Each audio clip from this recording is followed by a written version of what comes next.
London Heathrow, host to 78 million passengers, nearly 500,000 flights, and one very unusual animal reception centre. Animals passing through Heathrow come here to be checked in. Oh, he's really cute. Also known as the Ark, it's equipped to welcome almost any species through its doors. Its feet are massive, not that big. From reptiles and livestock to pets and predators. It's up to the Ark to make sure everyone is clear to enter the country. Oh, textbook, Dan, textbook. More than 200,000 animals passed through last year alone. And its dedicated team of over 40 staff are on hand every hour of every day. Where's your water pot? And are always prepared to expect the unexpected. Ooh.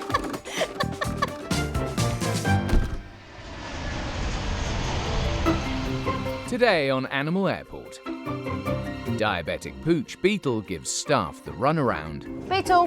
Beetle! Beetle! An exotic fish from Los Angeles needs rescuing. One of them seems to be leaking quite badly.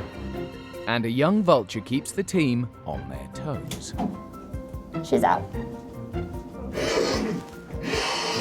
You still got her head? Yeah.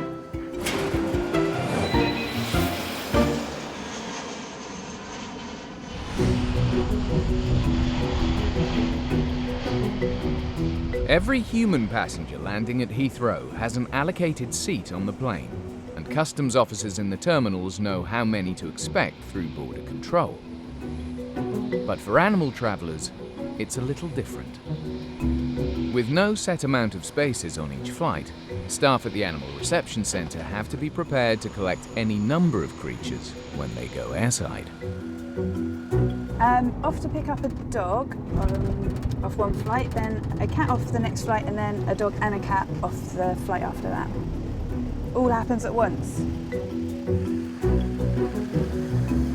In charge of today's arrivals is Supervisor Anna, who's dealing with a lorry load of dogs on their way to the kennels. They did only come in at 6, which is a quick turnaround, but I think we boxed them up, they're going at 10. Yeah. The Ark's 5 vans are constantly making runs airside, and it's not long before another shipment arrives in the loading bay. So this morning we are very busy, we've got an awful lot of animals coming in, and unfortunately it doesn't always bode well with the amount of kennel space that we have. The animals need to stay at the centre while staff check they're travelling legally and are disease-free. Sean, so we start putting them down the corridor and then get them out of their boxes, chip read them, do all their paperwork, and then we'll start rotating kennels and things, yeah? But even using the corridors isn't freeing up enough space. Anna has some juggling to do. So we have to try and look into who kind of came in and who kind of gets priority. The animals that have been travelling all night because they've come from South Africa, we have to prioritise them to come out so they can relieve themselves, stretch their legs, get some food and water. So it's just a kind of organised chaos maybe of trying to swap animals around, clean kennels as quickly as we can to release the next lot out. And there's no let-up in the loading bay. We're pretty much full already though, so over 30 at least, I would say, so far. It's not even 9 AM, and the team are already having to use every trick in the book to maximise their kennel space. Finding out which animals can double up is a top priority. Mr. Devon rang back to say those 2 dogs of the South African can go together. He's going to email me now. We try and encourage the owners to put kennel shares on their boxes. We've managed to get a OK from the owners, so there's 2 dogs over there that can now be kennelled together, which will free up another kennel for somebody else. But even with some dogs sharing, Anna's struggling to find enough room. Where do you want to put him? I don't really know. For now? It's turning out to be a tricky day for the team.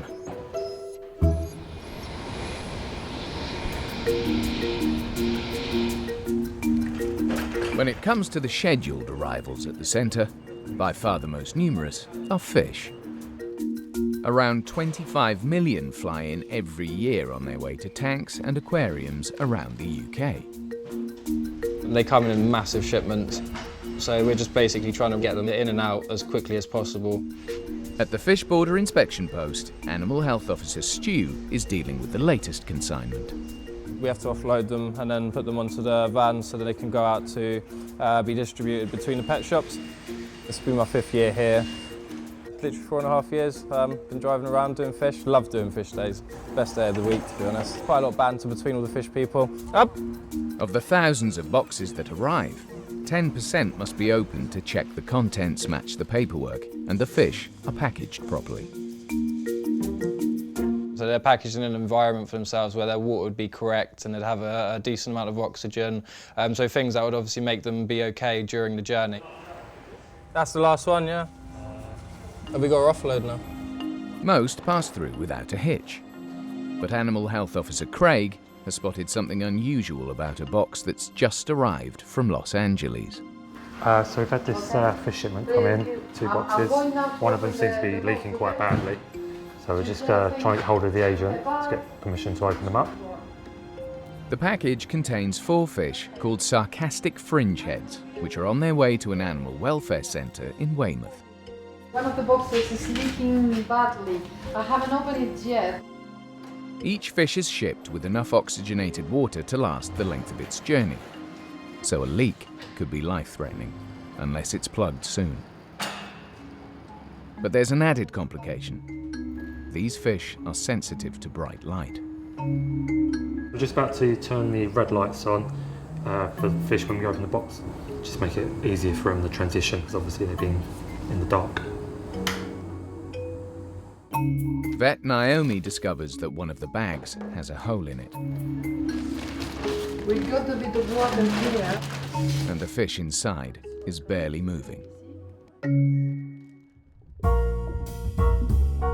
In the wild, sarcastic fringeheads live in crevices on the ocean floor around the Pacific coast of North America.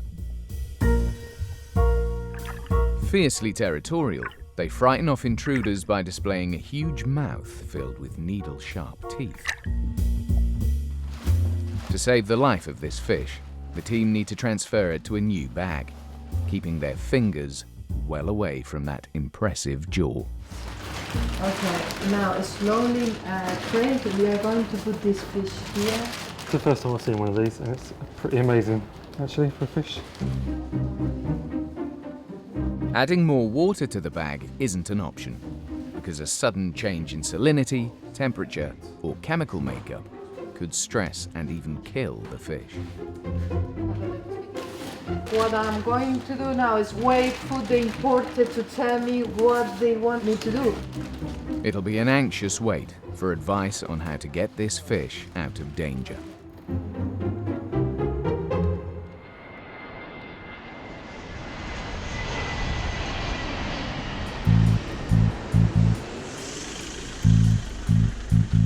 It's mid-morning, and the team is dealing with more than 60 animals that need to be released into kennels so they can have a bite to eat while they're cleared to enter the country.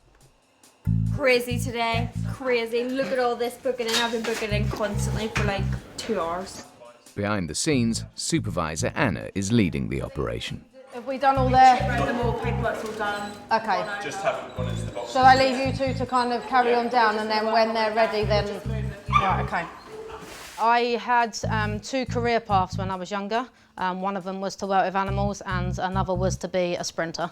In the office, I get bored easy, I need to be on the go. You'll notice I'm the type of person that's kind of running from A to B. I'm not if you like, a snail pace, I'm always on the go. Anna is trying to free up a kennel by getting overnight guest Floppy into a box. But Floppy isn't keen on the idea. Floppy, did you not have a good stay? Oh, it said you was okay yesterday. What's that? Hi, Floppy. Oh, there we go. How are you this morning? It's all right. You gonna come back in your box? So with times like this, we are constantly always in a hurry when it comes to animals. Not in a hurry. As you can kind of tell, she's a little bit nervous, not really wanting to participate in my boxing up. So, okay, little lady. Come on, Floppy. I've got some friends that need your kennel. Pop it in a little bit more, and then I'm going to leave you to try and get in your own. Here we go. Come on, Floppy. Yeah, that's your bed. Come on, coming in. Floppy. No. Well done. Come You in. do this. Good boy. Come on. Fortunately, other members of the team are having more luck with the other lodgers.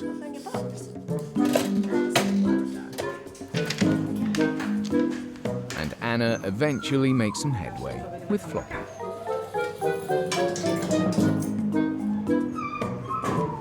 Good girl, Floppy. Good girl. Just going to shut your door. I have boxed Floppy up. She came in last night. And where would you like me to put the paperwork? Floppy's on her way, but the queue of dogs waiting to be released doesn't seem to be getting much shorter. Hi, just to let whoever is releasing those chow chows know we have no kennel share.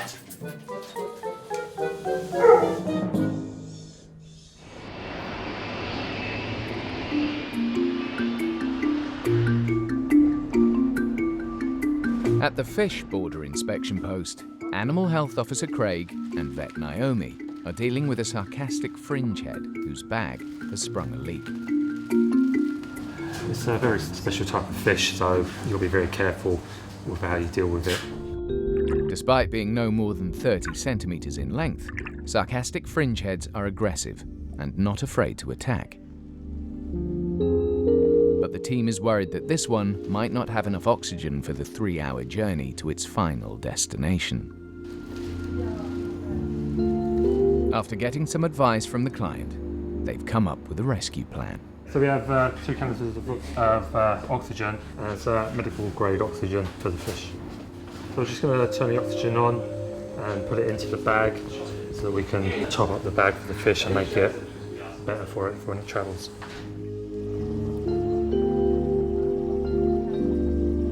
And the signs are good. Yes, I think this guy will survive. Look at the back, he's looking very well.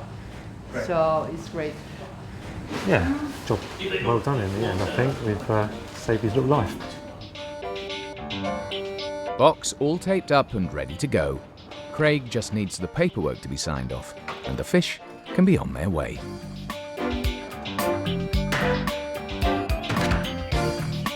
And a few weeks later, all 4 fringeheads are settled into their new tanks at an animal welfare centre in Weymouth. Aquarist Michael Peacock is very pleased with their progress. Since we've had them, they're doing really well. Really got into all the nice little hidey holes, nice little grooves, and they all found their own little bits of territory, which is great. And they're feeding, they're absolutely brilliant feeds. As soon as the feed went in, they were up for it and got as much as they can. Feeding great, behaving great, and we haven't had any issues with them.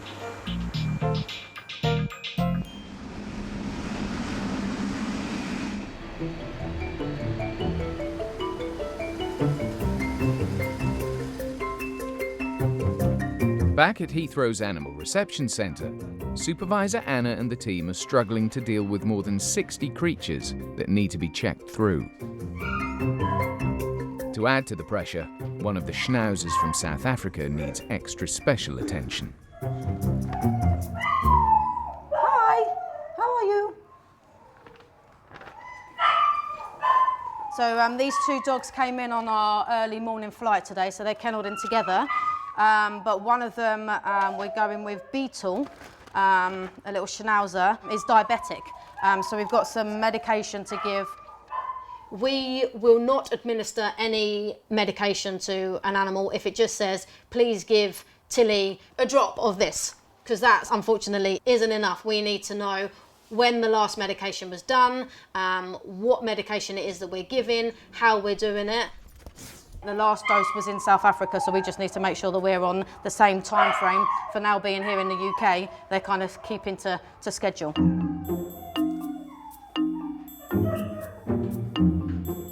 But nothing's proving straightforward for Anna this morning.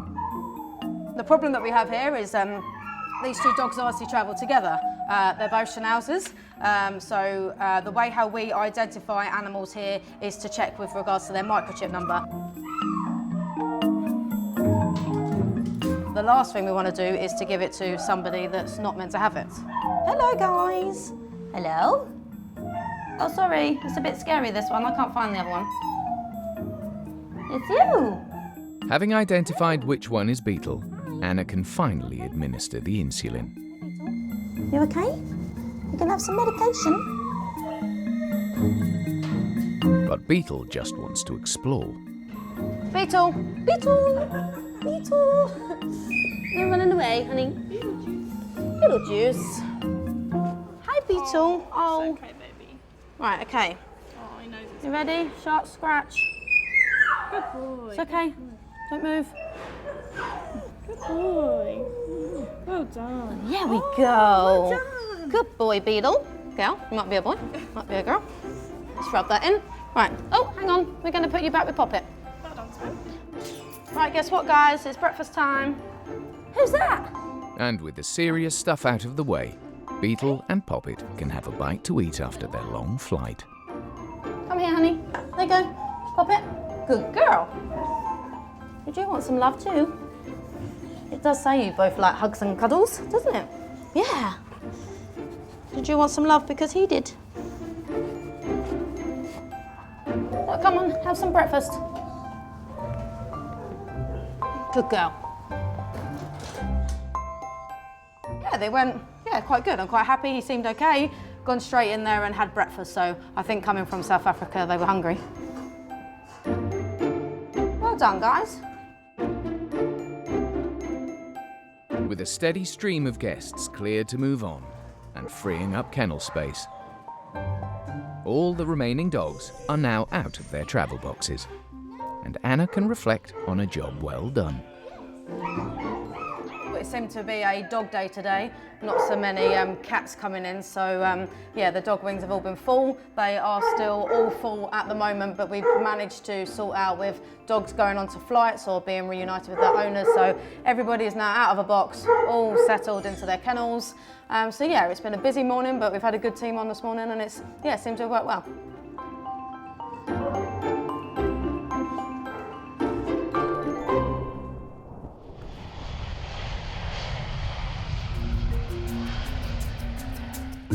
The reception centre never turns away new arrivals, no matter how busy they are. In the loading bay, Supervisor Shannon is bringing in the last animal of the day, a juvenile King Vulture off a flight from Peru that will be overnighting at the Ark. It is so cold on the airport, it's ridiculous, and so windy. Going in that side. Shannon needs to wear a face mask as a precaution against any avian airborne diseases, such as ornithosis. Her task is to check the ring number on the bird's leg so that she can confirm it's had the vaccinations required to enter the UK.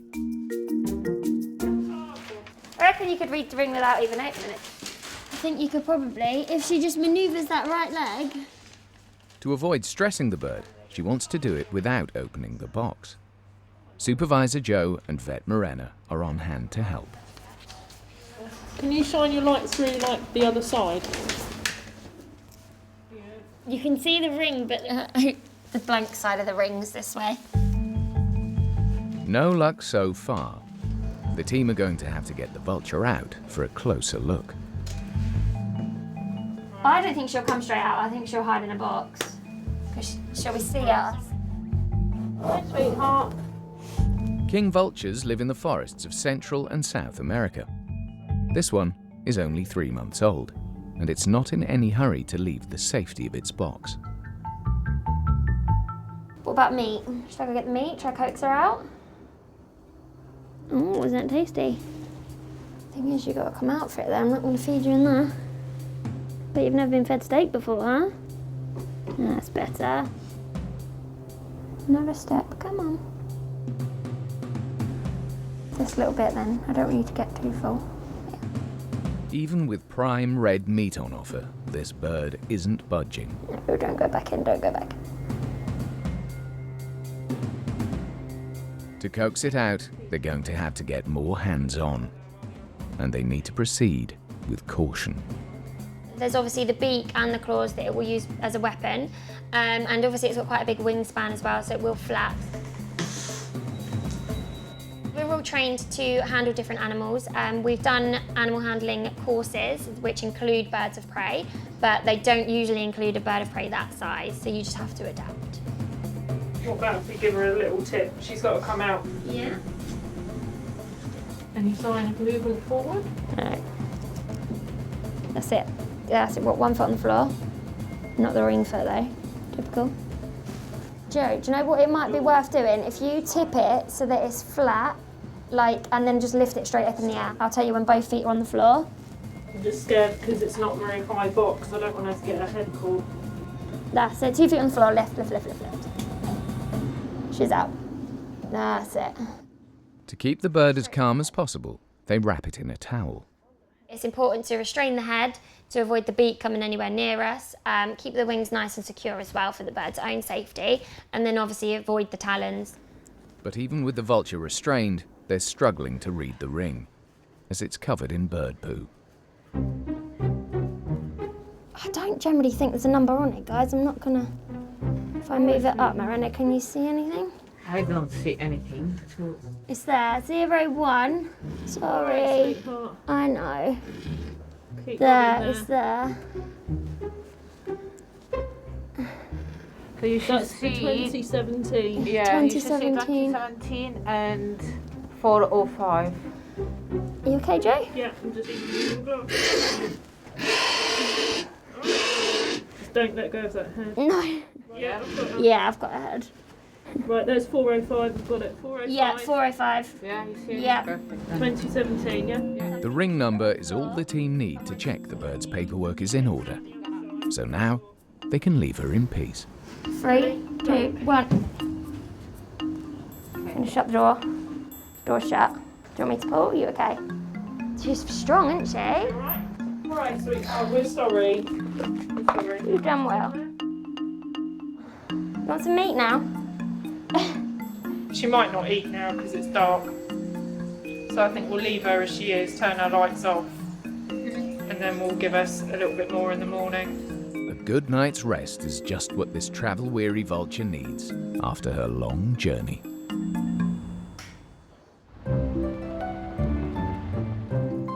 The sarcastic fringeheads are still doing well in their new homes in Weymouth. Diabetic Schnauzer Beetle and his travel buddy Poppet were reunited with their owners. And after her overnight stay, the juvenile King Vulture was safely delivered to her destination.